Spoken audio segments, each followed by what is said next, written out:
Okay, good afternoon, good morning, good evening to everybody at TOBELTA. We're going to start our second session now with Joanna Malefaki, and let's talk a little bit about her. So Joanna lives in Greece and has almost 18 years of teaching experience. She teaches exam classes in her hometown, but is currently teaching EAP at Sheffield University in the UK. She also teaches business English online. She holds an MEd in TESOL and a Cambridge Delta. And if you'd like to get in touch with her, you can do so through the links that are in the chat box right now. So without further ado, I'm going to pass the mic over to Joanna because my Wi-Fi is all nutty and crazy and I might pop out of here at any second. So it's all up to you now, Joanna. Have a great session. Thank you. Hi, everyone. I'm Joanna, and as Tyson said, I'm in Sheffield at the moment, and I'm staying at student accommodation, which you can see in the background. I'm here to talk to you today about peer and self-assessment and how we should use it, why we should use it, and basically that's what the focus of today's talk will be. Okay. I need to see how I'm going to change the slides though, because I don't know where the button is, Tyson. At the top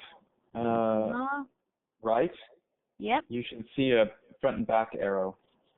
Top right, front and yeah. yeah. Underneath where it says. Got it. Yeah. Okay, cool. Yep, thank you.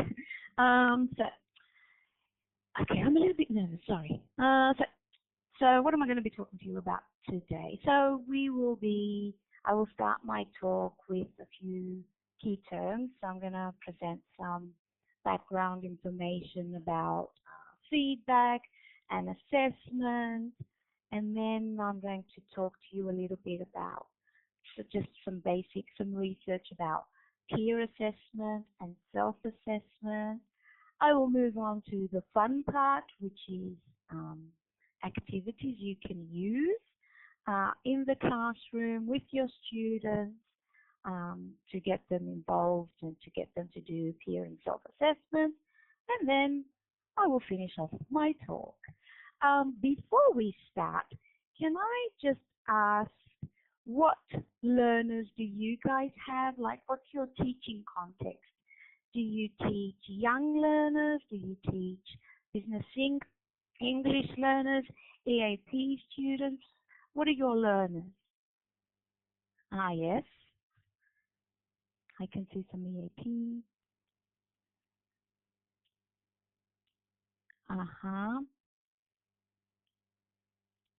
General English, yes. ESL, adults, okay. Okay. And how many of you get your learners involved in peer assessment, first of all? Do you do this?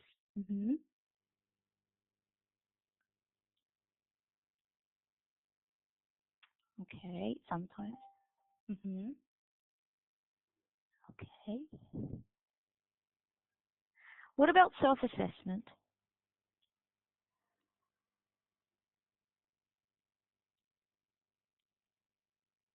Okay. So, let's see. Let's start the talk with a little bit of background information. So, what do we mean by feedback? So, in teaching, as you can see from this slide, feedback has to do with comments that concern the product, and it has to do with comments and information that learners receive, and they have to do with their work or their the product they have produced or the process, and it can come from a teacher or from another individual. The objective, of course, of feedback is to help the learner improve his or her performance.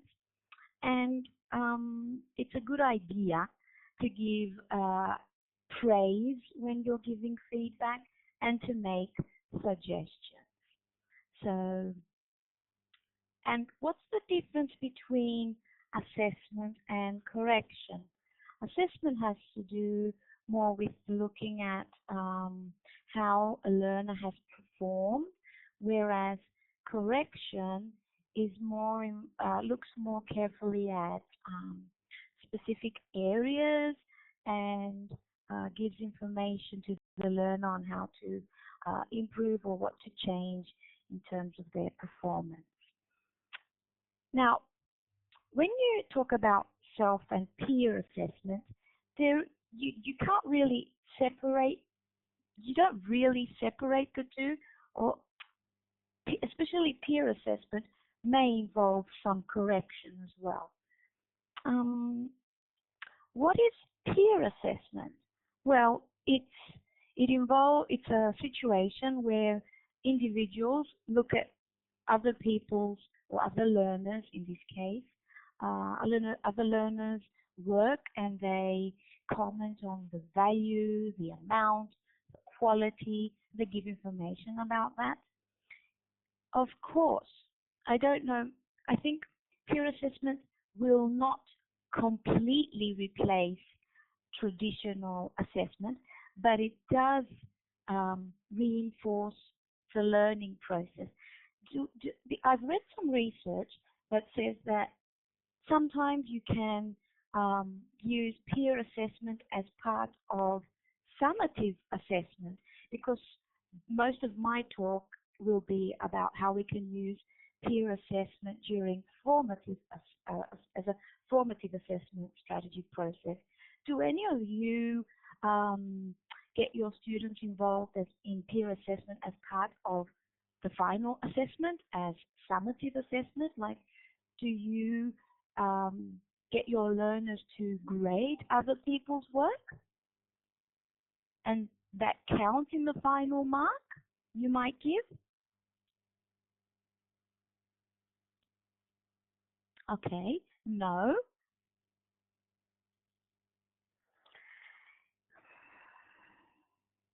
Yeah. Okay. We're going to talk about this a lot today. I apologize if you see the top of my head sometimes it's because my eyesight is not that grand, so I need to go close to the computer. It's an itsy-bitsy screen. Anyway, so let's go back to peer assessment and what we were talking about. Now, self-assessment involves administration, and it's the learner looking at the work that they have produced, or the goals the learner has set, or setting targets. And I love this quote. I'm going to read it actually. Both peer and self-assessment involve students in their own destiny. So they actually they take responsibility of their work. It encourages autonomy and it increases motivation. But it also has a lot of benefits.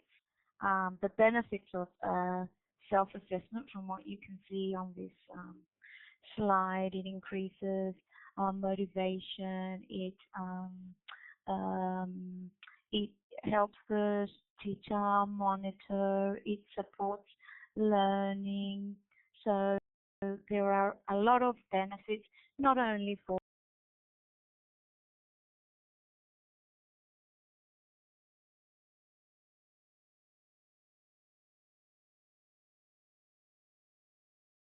the learner, but also for the teacher, for the institution. It gives the teacher a lot of information. Getting your learners involved in assessment informs the teacher, helps the teacher, not just the learner who is self-assessing. Benefits of peer assessment is that peer assessment gets the learners to be active. They think about what someone has produced. They get involved in other people's work. It's good because it promotes cooperation and collaboration between your learners. It can build trust between the learners because one learner is helping another learner. So they bond and they try to help each other. And the teacher is informed about what the learners can do. Not only what the learner can do individually, but what the learner can do in a group, peer assessing when they are assessing other people's work, but also how one learner is doing in a bigger group. So like ranking or seeing how the learners are doing in gen. But not, some people think that there are some challenges when we talk about peer and self-assessment. People may question, teachers may question, researchers question the validity and the reliability of peer and self-assessment. What's interesting is that the role of a student assessing and a teacher assessing are quite different. A student assesses work during the process. You could ask your learners to assess the final product as well of a writing task. The teacher assesses and judges the final process and the ongoing process as well. So this sometimes some teachers or researchers may question, or even the learners may question how reliable peer assessment or self-assessment is. But there are ways to train the learners to become more equipped and be better at assessing other students' work. Other problems that may arise with self-assessment or peer assessment is what we just discussed. So based on the student's educational background, there might be an interruption of the balance of the role of the teacher and the role of the learner. Usually, I don't know where everyone is from, but in many countries, the teacher is the one who assesses and the learners are the one who get assessed. It's changing, and I think in EFL it is changing a lot, but very often students expect their teachers to be the ones who are going to assess and not their fellow students, or not themselves to be assessing their own work. There's another issue that might come up, is that students might not want to assess. They might be unwilling, or they might feel that they are unequipped or they don't have enough knowledge. They might even be shy. They might not want to assess because they might feel insecure, or they might say, oh, what if I make a mistake here and my classmate sees it? What do I do then? And there's also the concept of friendly marking, where students are quite generous when they are looking at other people's work because it's their friend, and they don't want their friend to feel sad if they read something that, I don't know, they didn't expect something bad about their work. But that's not what peer and self-assessment is about. Self-assessment and peer assessment is, we use it to get the learners involved. It's part of a process to get them engaged. It's not the way we assess the final product of a student. So it's more active learning. Timing is very important. Students need to be, and I think this is the most important thing, this is the way you can get rid of all the challenges and just make your learners feel comfortable with peer and self-assessment. You need to remind your learners why they are peer assessing, why they are self-assessing, and after talking about some research and some characteristics of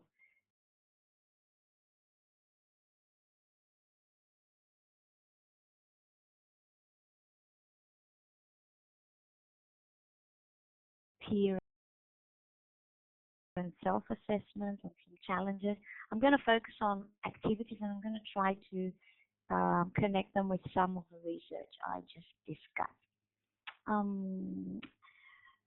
Peer and self-assessment can be used.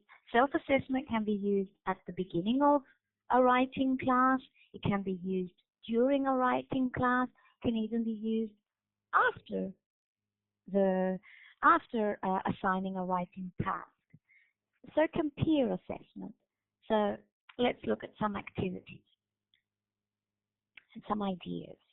So I'm going to talk about correction ideas and ways to assess that teachers use that can also be applied to students. And but a common way teachers correct is by using codes, color codes, error codes. So you could use these to get your learners to self-assess or to peer assess. You have a text with codes on it or colors on it.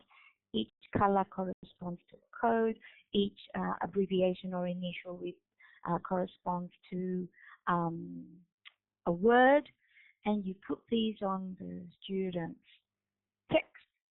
You hand it back, and you either ask your learner to self-assess or to exchange with another student, and then they correct each other's work. So this is one traditional, I'm sure most of you have used this type of activity in your class. How do you ensure that your learners know what the words on the codes are, what the codes mean? Or you should use a terminology checker. So you have the abbreviation of the term or the first two letters or something, and you just ask them to match them with the definition. You do lots of examples so they know that ST is spelling and WW is wrong word, or WO is word order. So they know all these words, all the terminology, and then they can use the codes in order to correct and assess each other's work. Moving on, writing comments. I know lots of teachers write comments after students' work. Do you? Yeah. So instead of writing comments, instead of the teacher writing the comments, why not get the students to write the comments? You can ask them to give sandwich feedback, which is positive, things that weaknesses, and then positive, so a positive comment, something your learner needs to improve on, and then another positive comment. Or the next idea, which is like sandwich feedback, what I think is more appropriate for younger learners, is 2 stars and a wish. What's that?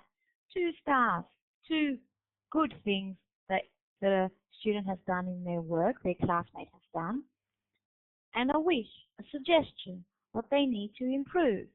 So your students look at each other's writing and they say, I think your content is good, that's a star, give another star, and a wish, I think you need to be careful of your grammar and your, I don't know, whatever the student identifies as a problem and makes a suggestion.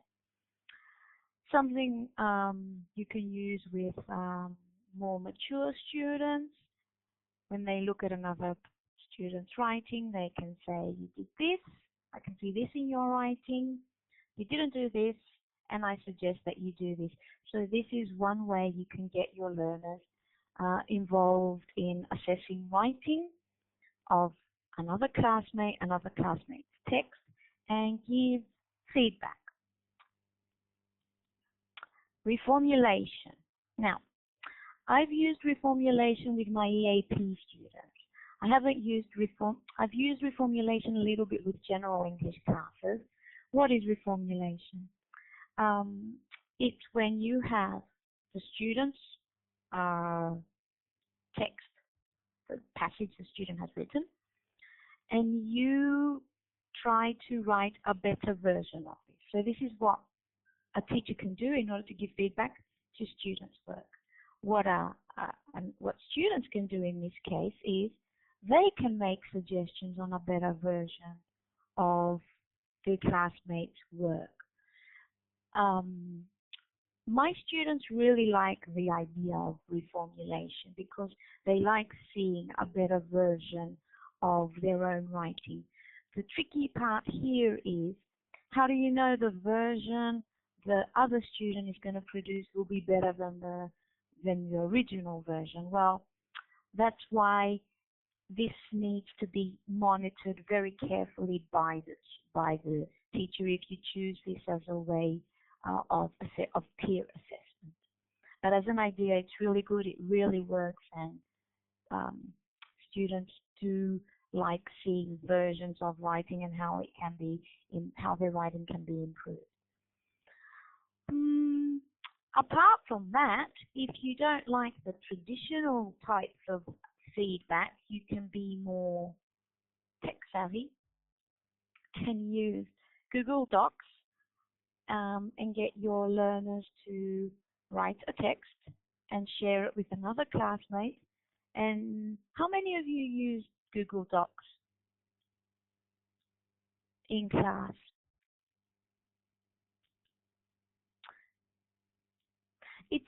See, I was scared to use Google Docs. I'm not the most, up-to-date and tech-savvy teacher in the whole world, okay? But it's not that hard. You have your learner writing something on a Google Doc, and then another learner, they can share it with a classmate, and then the classmate can make comments. So it's very easy to use, actually. Pretty simple. So I think if you've never used Google Docs, it's a good idea to use it. It's fun, especially because the little bubbles pop up and then your students can comment and reply to each other.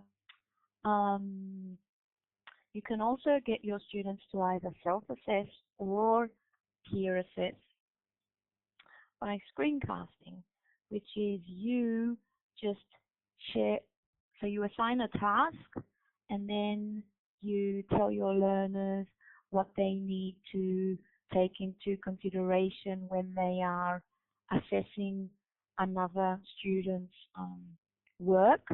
You can have like some kind of sample on a video, and then you share it with your learners, and your learners can watch the screencast or listen to something, listen to your suggestions, and then look at their own work and make corrections and assessment based on what you've said, or look at their classmates' work and make assessments and corrections based on what you mentioned during your video.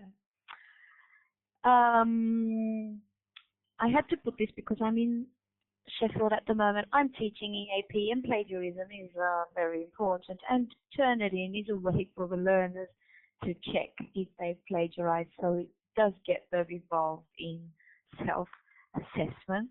And then there are websites where you can use that can help you with your writing. One of the websites I found is called iPeer, and students need to sign up. They can upload something, and then they can get feedback from other students. So they're using technology, they're correcting each other, they're assessing each other's work. So this is another suggestion. So online feedback, traditional ways. Let's look a little bit more at some ideas for, this is a picture of our screencast.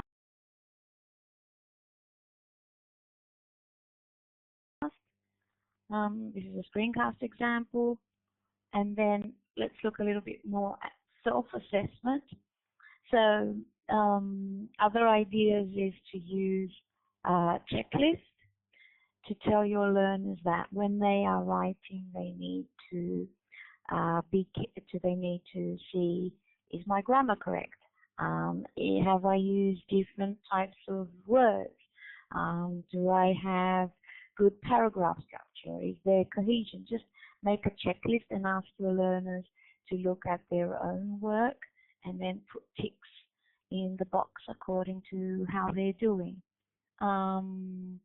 You can also get your learners involved in journal writing and assess their own work. This is really important. It promotes reflective practice as well, because your students look at what they have written and how they've done, and they look at their works throughout a period of time, and they say how they feel about how they write.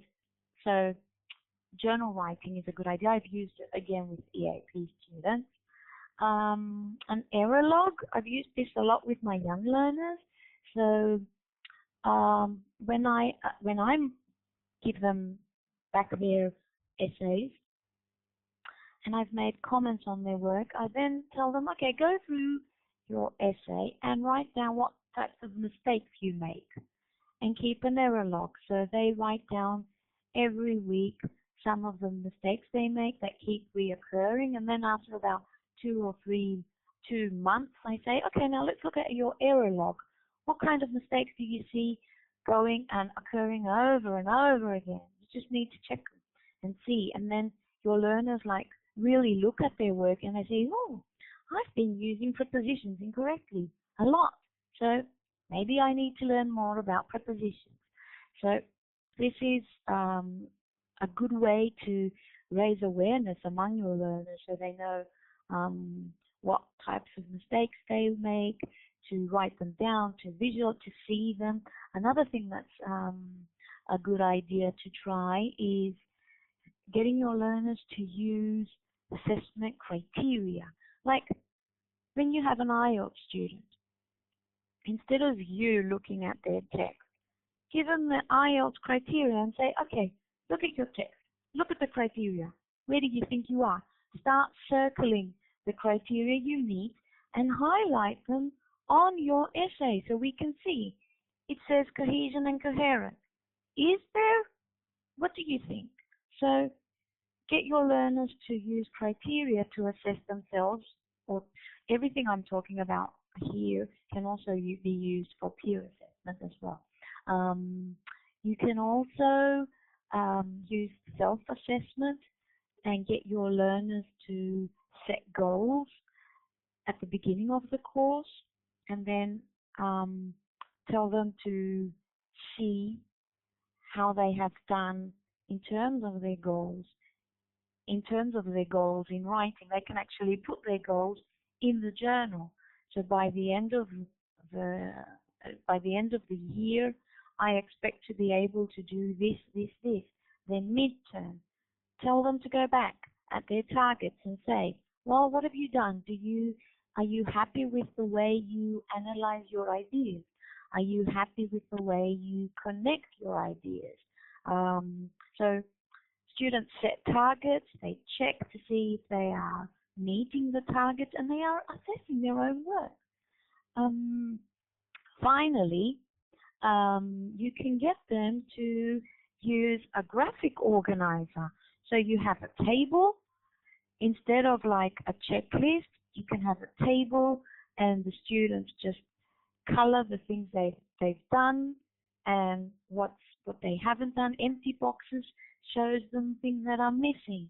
So there are different ways to get your students to assess their own work, whether it's a checklist or a graphic organizer or whatever. There are lots and lots of tasks we can use in class. Peer assessment, again, when you want your students to look at other students' works, you can have a form or a checklist. You give it to student A, and student A corrects student B's work. You can use the rubrics when you're getting your students to give peer feedback.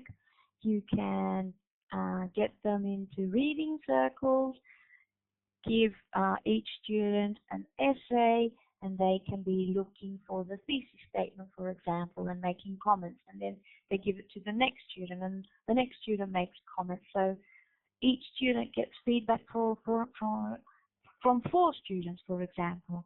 So they read each other's text, they make comments. Students really like this, and they like getting suggestions, and especially when they're older, this is really, really helpful. And then something you can try with younger learners, you can use green, yellow, red cone grouping. Does anyone know what this is? Green, yellow, red cone grouping.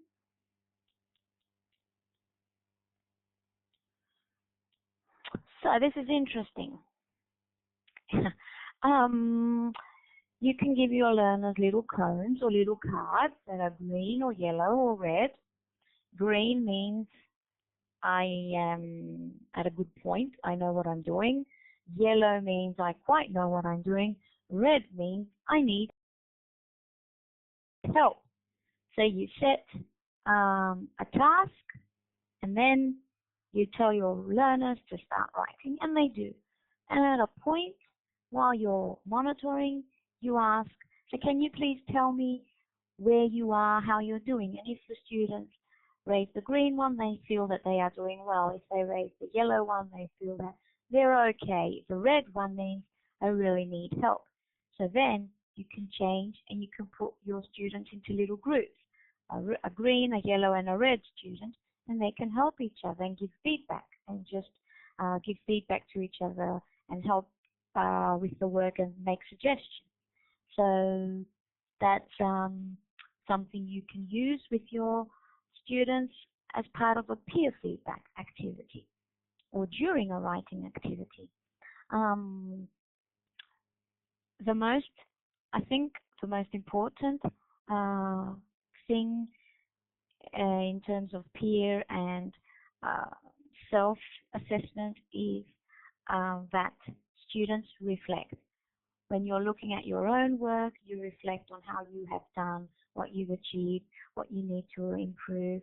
When you're looking at another student's work, you become more critical, but you also make you look closer, you make suggestions, you try to find ways to help someone, you hear from someone else, you might get an idea from someone, something you never thought of before.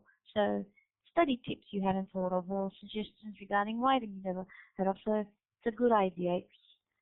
It helps learners. How do we know that the feedback we are giving, or the feedback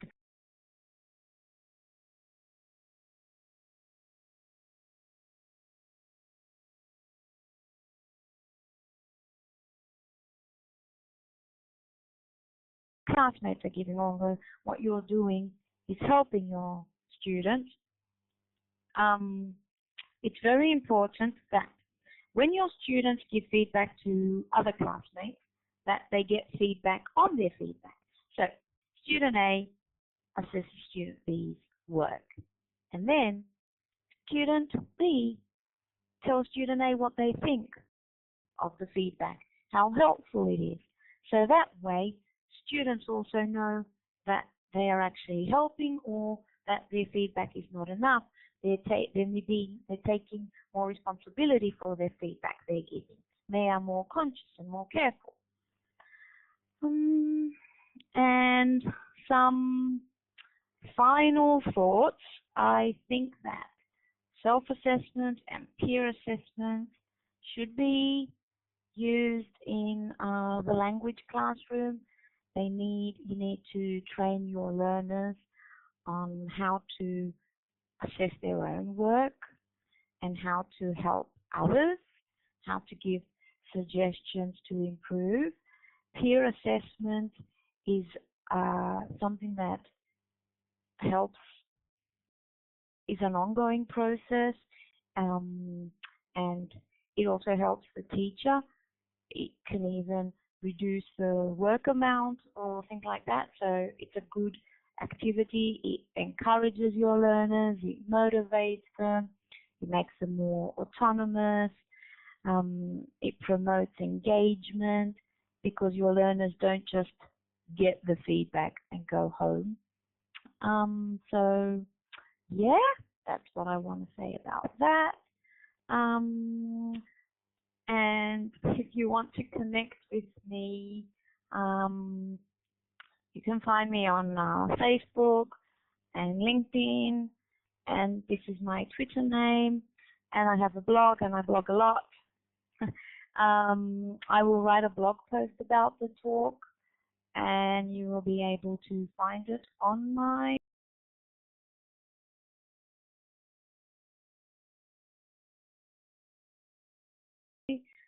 blog. I will also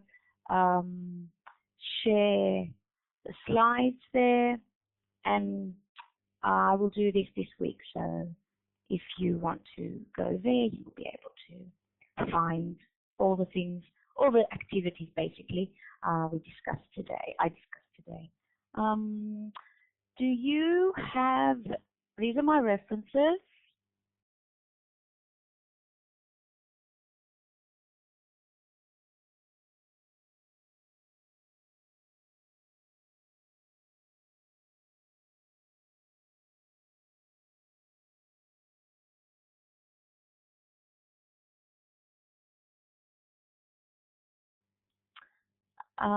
And do you have any questions?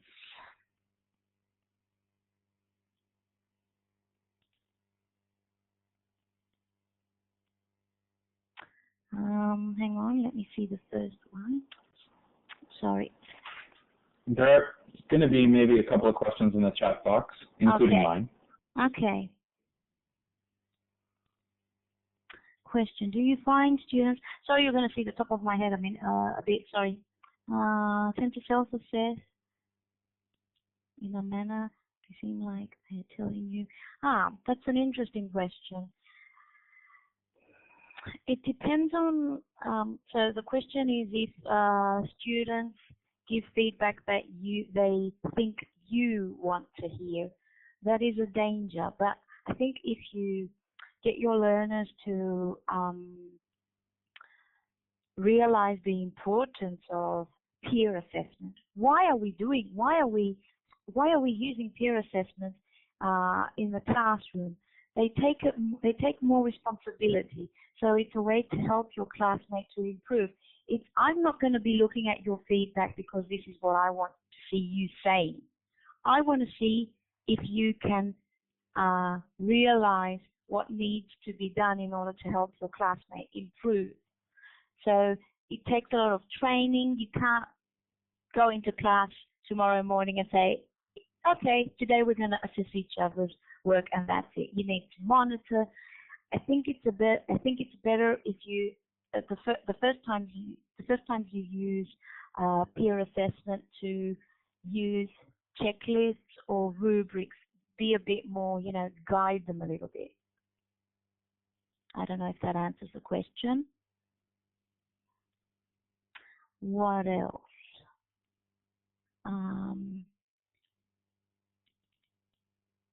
Another question, but I also find that they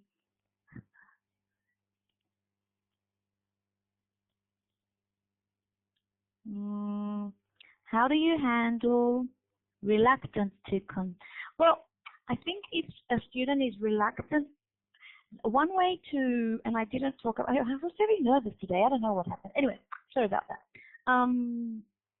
One way to address reluctance, students being reluctant to correct, is making it anonymous. So students don't know whose work they're correcting. And then they won't say, ooh, if I write this, I'm going to hurt someone's feelings. Okay? And also, it's important that they know that this is just one way to help their classroom. It's not like, oh, if you make a mistake in the feedback, it's the end of the world. Yes, there are lots of cultural differences depending on the educational system, you'll see some learners more willing to give their classmates feedback and others not so willing. And again, I think it has to do with just explaining why you're doing this, helping them, and then it just becomes something your learners get used to.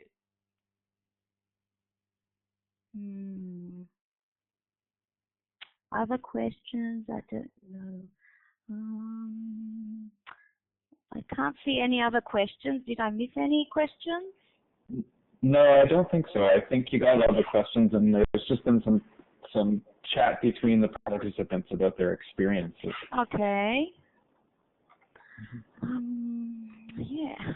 Do you use peer assessment in your classroom placement?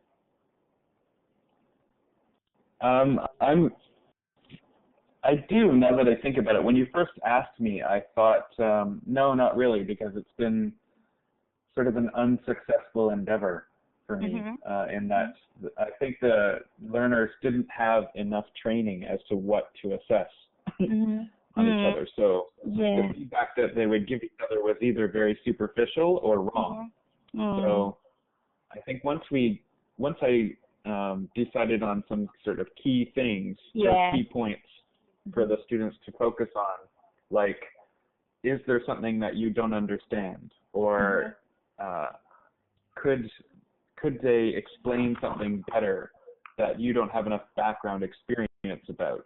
In addition to just the language, because the grammar, they can't really trust each other with the grammar so much. So if I give them other things to give assessment on them or feedback on them, they got better and better. Yeah. I think I use mostly checklists and rubrics and stuff like that when I ask my students to peer assess. I think they need to feel like they need to, for example, is there a thesis statement in your work? And they look at each other and they try to find, is there one? If there isn't, I put a question mark, there isn't. So guided. And then later on, you just try to help them more and just give them more freedom in terms of what feedback they're giving each other. But it does require a lot. I think peer assessment requires a lot of training. I don't know. That's what I think. Anyway, yeah. So. So thanks very much, Joanna. Thank you. Thanks to everyone for being. Thanks everybody for attending. I'm going to stop the recording now. Okay.